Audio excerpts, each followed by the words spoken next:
Hello, ravi de vous retrouver pour cette nouvelle vidéo, pour ce nouveau conseil d'investisseur immobilier zen.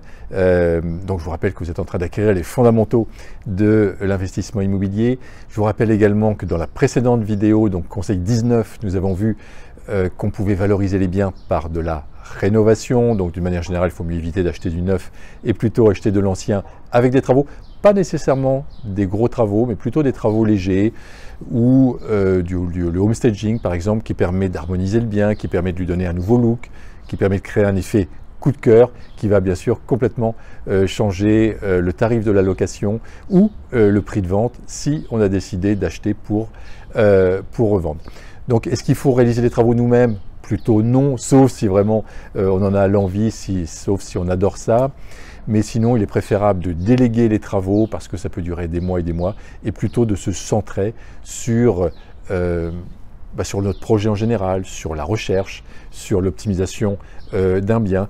Donc plutôt conserver de la hauteur sur son bien plutôt que de passer des mois donc à réaliser des travaux. Aujourd'hui, nouveau conseil qui est le conseil numéro 20, donc optimiser la location.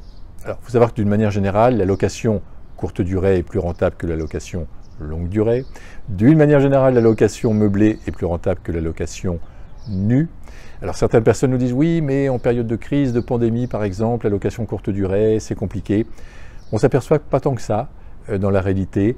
Une alternative possible, c'est de louer en moyenne durée, ce qu'on appelle la location moyenne durée. C'est-à-dire que vous continuez à louer en meublé, mais au lieu de louer à la nuit ou à la semaine, vous louez au mois. Et on s'aperçoit que le tarif de location au mois en meublé est beaucoup plus important que le tarif de location donc en nu à l'année par exemple.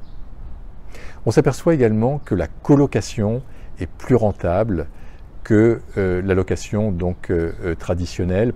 Donc l'idée quand on fait une colocation, c'est d'optimiser bien sûr son logement, par exemple de créer, si c'est un appartement avec 3 chambres par exemple, plus salon, plus cuisine. Dans le salon, peut-être qu'on peut ajouter une chambre ou 2, ce qui va optimiser donc nos tarifs, enfin le potentiel en fait de location qui existe. Il y a une tendance qui apparaît aujourd'hui, ce qu'on appelle le co-living. En fait, c'est de la colocation, on va dire un peu plus haut de gamme, donc des chambres avec des salles de bain individuelles ou des petits appartements donc avec kitchenette, mais avec des lieux communs, donc avec une buanderie en commun, avec un salon en commun, avec une belle télé, un home cinéma. Donc un lieu où les personnes peuvent se retrouver, une cuisine également donc en commun, donc une buanderie donc avec des machines à laver, etc. en commun. C'est ce qu'on appelle le co-living. Alors ça s'adresse plus à des jeunes actifs ou des jeunes couples qu'à des étudiants, mais voilà, on peut mixer les deux. En tout cas, c'est une tendance qui permet de louer encore plus cher et qui correspond vraiment donc à une demande. Donc aujourd'hui, on peut également avoir une salle de sport par exemple dans l'appartement. Donc voilà, on est sur des espaces communs qui montent en gamme, je dirais, par rapport à la coloc traditionnelle pour étudiants. Alors l'idéal, c'est de trouver bien sûr une ville dans laquelle on peut louer l'hiver aux étudiants, en colocation par exemple, ou en co-living, et l'été à des estivants qui vont venir qui vont louer pour une semaine ou qui vont louer pour une nuitée. Là, on arrive à optimiser au maximum sa location. Alors, il y a tout un tas de villes sur lesquelles c'est possible. Toutes les villes touristiques, en fait, dans lesquelles il y a des étudiants, c'est possible. Donc, je pense à La Rochelle, mais je pense également à des grandes villes comme Bordeaux, comme Paris, comme Lyon. Il y a énormément de villes en France, même à l'intérieur des terres, qui sont également touristiques et dans lesquelles il y a des étudiants. Donc, c'est quelque chose, là, bien sûr, qu'il faut mettre en priorité parce que là, vous aurez, si vous voulez, si vous louez à la semaine l'été, eh bien vous aurez un tarif semaine équivalent au tarif mois l'hiver. Vous voyez, ça peut donner de très très fortes rentabilités. Le défi que je vous propose donc aujourd'hui, c'est de vous renseigner dès maintenant sur les possibilités de location en meublé et en courte durée dans votre zone géographique. Est-ce qu'il y a également des possibilités de louer l'été à des estivants? Est-ce qu'il y a le marché pour ça?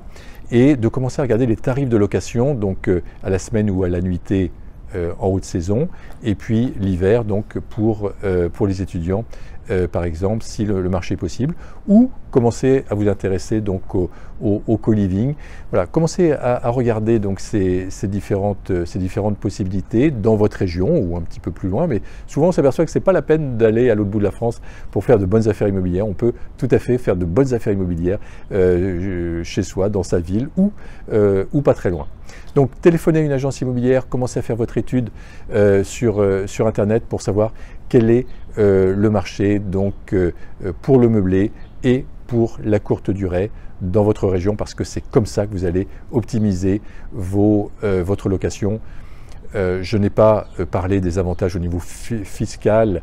Il y a des avantages fiscaux donc, pour investir en meublé, ce qu'on appelle le loueur au meublé non professionnel, voilà, qui va vous permettre de ne pas payer d'impôts sur vos locations donc, pendant un certain nombre d'années. Donc c'est vraiment très intéressant. Puis également, l'avantage de louer en courte durée, c'est que si par malheur on tombe sur un locataire indélicat, eh bien voilà, c'est plus facile à sortir quelqu'un en location courte durée qu'en location longue durée en nu.